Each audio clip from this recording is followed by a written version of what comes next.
Ang iyahang gusto nga ana-ana first bago suporta. What if ana ang balaod nga gimugna sa imong ex-boyfriend? Ang amahana sa imuhang anak. Itago na lang ko sa pangalang Berna. 31 years old ug taga Digos City, Davao del Sur. Nagsugod niya akong pinasahing sitwasyon ni DJ Sam. Dihang nasakpan ako nga dunay laing kadula sa kama ang akong ex-boyfriend nga si Boyax. 8 years pud mi nga magka-live-in niya DJ Sam. Pero ingon sa nasayang ang tanan, dihang nagdesisyon siya nga mupatol og usa ka GRO. Ang tinuod, dili jud unta mo sugot si Boyax nga magbulag ming duha. Kay lagi, gihigugma daw ko niya pag-ayo. Og sigon pa niya, dili daw niya kayang mawa ko og ang amo ang anak sa iyang kiliran. Kami daw ang iyang pilion og andam daw siyang undangon ang tanan niyang kabuang. Nabuhat lang daw niya nga mupatol sa laing babae, kay lagi, mas hawod daw mudaro sa kama. Samantalang ako, daw manikin lang sa sininaan ug mura daw og patay nga gibalsamar gahigda lang. Mas lami daw to kauban sa giyera sa kama kay pang all time daw ang performance.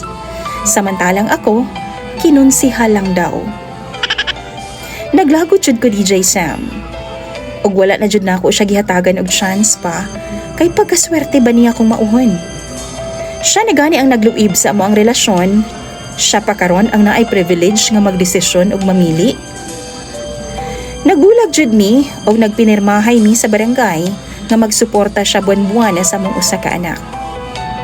Apan ang nakalaay lang kay pag-abot sa time nga tinghatag na niya, igo ra ko niyang pakit-on sa kwarta.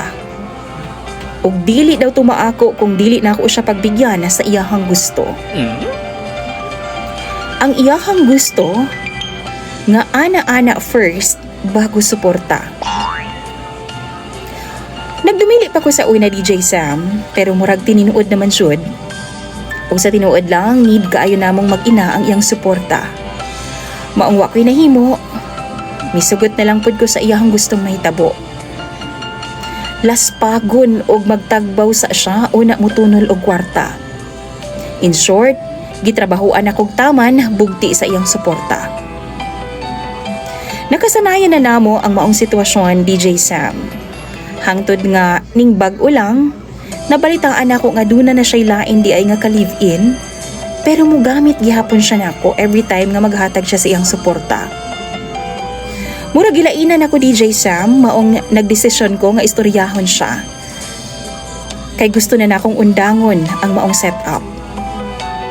Dili na ko palabot niya. Apa nasuko naman hinuon siya.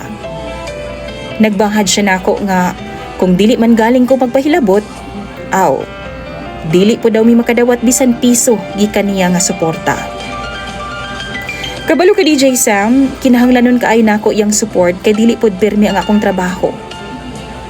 Pero gilaina na kaayo ko. Sukwahi pod sa akong kagustuhan nga magpababoy sa iya hangtod sa hangtod. Unsa man nga akong buhaton. Palihog ko sa inyong mga tambag, pinaagi sa comment section ug akong basahon ang tanan. Imong follower, Berna.